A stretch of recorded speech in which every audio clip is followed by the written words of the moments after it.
Hello मित्रांनो, कसे आहात सगळे? मजेत ना? मित्रांनो, मागच्या पार्टमध्ये मी तुम्हाला एक गोष्ट सांगितली होती, ती होती टोपीवाला आणि माकडे. आज आपण टोपीवाला आणि माकडे या गोष्टीचा सेकंड पार्ट बघणार आहे. फर्स्ट पार्टमध्ये मी तुम्हाला सांगितलं की टोपीवाल्याला माकडं कसे त्रास देतात. गोष्ट बघायची असेल तर इथे वरती मी लिंक देते, त्या लिंकवर क्लिक करून त्या पार्टमध्ये जाऊन तुम्ही ती गोष्ट नक्की बघा.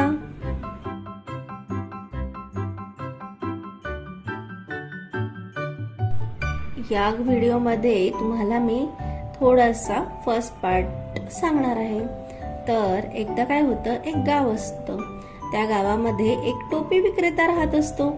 तो छान छान स्वतःच्या हातांनी टोप्या बनवत असतो आणि नंतर तो त्या गावामध्ये फिरून त्या टोप्या विकत असतो.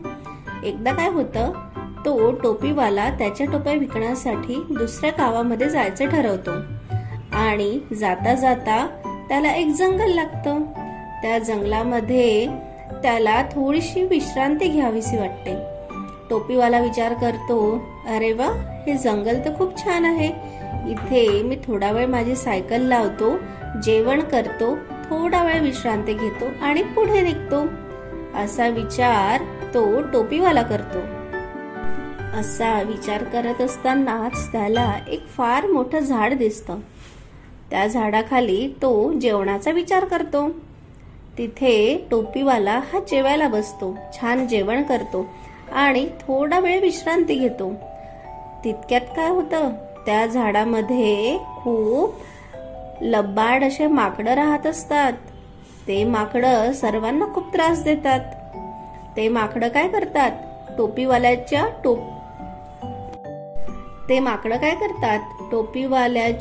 टोपलीकडे बघतात आणि त्यांना त्याच्यामध्ये रंगीबिरंगी टोपे दिसतात. पण त्यांना कळतच नाही की हे काय आहे. म्हणून ते काय करतात, त्या टोपलीतले सगळ्या टोप्या काढतात आणि स्वतः घालतात.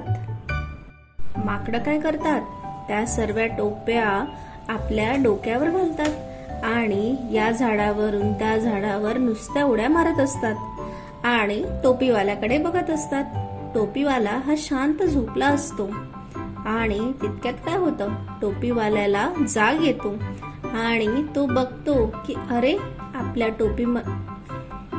तो म्हणतो, अरे, आपल्या टोपलीमध्ये तर टोप्याच नाही आहेत, कुठे गेल्या सर्व टोप्या? असा विचार तो करत असतो आणि तितक्यात तो वर बघतो तर त्याला सर्व माकडं त्याच्या टोप्या घालून बसलेले दिसतात. मित्रांनो, आता या पार्टमध्ये आपण बघूया की टोपीवाला अशी काय शक्कल लढवतो की माकडं त्याला त्याच्या सर्व टोप्या वापस देतील आणि माकडं या टोपीवाल्याला कसा त्रास देतात आणि टोपीवाला याच्यातून कसा मार्ग काढतो हे बघायचं असेल तर टोपीवाला या सर्व याच्यातून कसा मार्ग काढतो बघूया गोष्टीमध्ये पुढे. चला तर मग सुरू करूया आजची गोष्ट. तो उठला आणि त्याने हा सर्व प्रकार बघितला. त्याने बघितलं की सर्व टोप्या अस्ताव्यस्त पडल्या आहेत, टोपली पूर्ण रिकामी आहेत. तो विचार करू लागला की टोप्या गेल्या कुठे, हे सर्व केलं कोणी? आणि त्याने वर बघितलं तर सर्व माकडं झाडावर चढले होते त्याच्या टोप्या घालून. माकडांनी टोपीवाल्याच्या सर्व टोप्या घातल्या, झाडावर चढले आणि तिथून टोपीवाल्याची मजा बघत होते, त्याच्याकडे बघून हसत होते. हे सर्व बघून टोपीवाल्याला फार राग आला. तो फार विचारात पडला आणि त्याला फार दुःख झाले की माझ्या टोप्या या माकडांच्या हाती कशा लागल्या, माझ्या हातून ही चूक कशी झाली, मला इतकी झोप कशी काय लागली. टोपीवाल्याने आपल्या डोक्यावर हात मारला. हे बघून सर्व माकडांनी आपल्या डोक्यावर हात मारला. टोपीवाला विचार करत आहे की हे काय होतंय. टोपीवाल्याने काय केलं, एक दगड घेतला आणि दगड घेऊन माकडांना मारला, माकडांकडे फेकला. तितक्यात माकडांनी काय केलं, झाडावरचे फळ तोडली आणि सर्व फळं त्यांनी टोपीवाल्याला मारली. असा तो विचार करू लागला. टोपीवाला माकडांना म्हणाला, अरे माकडांनो, माझ्या टोप्या परत द्या. पण माकडं काही ऐकत नव्हती. ते त्याच्यावर हसत होते. हे टोपीवाल्याने बघितलं आणि त्याने बराच वेळ विचार केला.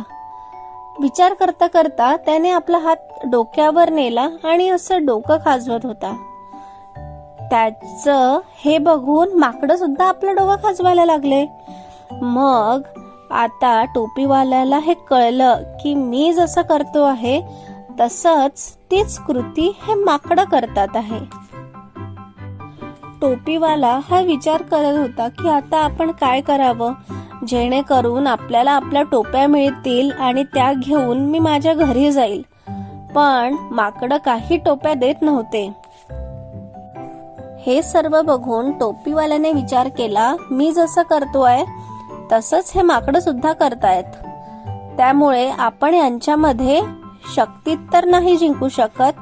आपण काहीतरी युक्ती लावूनच आपण आपल्या टोप्या वापस मिळवू शकतो. त्याने बराच वेळ विचार केला. विचार करता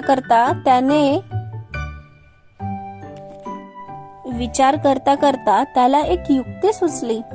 त्याने काय केलं, आपल्या डोक्यावरची टोपी काढली आणि रागाने जमिनीवर फेकली.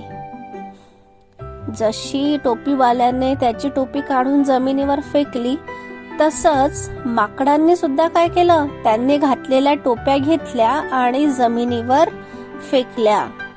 आणि हे बघून टोपीवाला खूप खुश झाला, कारण त्याला त्याच्या सर्व टोप्या मिळाल्या. जसं टोपीवाल्याने आपली टोपी फेकली तशाच लगेच सर्व माकडांनी सुद्धा त्यांच्या डोक्यावरच्या टोप्या घेतल्या आणि जमिनीवर फेकल्या. आणि लगेच टोपीवाल्याने सर्व टोप्या गोळा केल्या आणि आपल्या टोपलीमध्ये भरल्या. माकडांनी जशा टोप्या जमिनीवर फेकल्या, टोपीवाल्याला फार आनंद झाला. त्याला वाटलं की आपली युक्ती ही उपयोगात पडली. माकडांनी टोप्या टाकताच टोपीवाल्याने पटपट सर्व टोप्या उचलल्या आणि आपल्या टोपलीमध्ये भरल्या. मुलांनो, आवडली का गोष्ट? आजची गोष्ट आपल्याला शिकवते शक्तीपेक्षा युक्ती बरी.